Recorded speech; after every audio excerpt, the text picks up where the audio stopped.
аңчылык баракча Сулайманов Жамшит агабызга ыйгарган.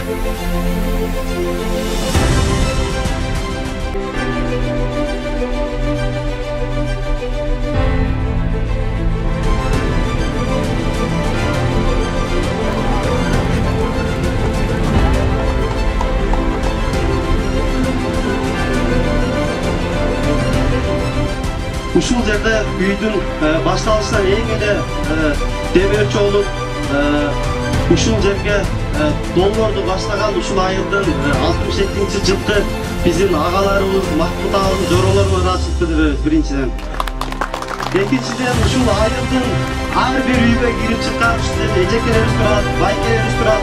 Биз шаарда кандай гана ишкерлерге, демөөрчүлөргө барсак, булар да биздин башыбызда кандай багы жоопкерчиликтүү иш өтсө, ушул агалар ушундай ар бир үйгө кирип чыкты да.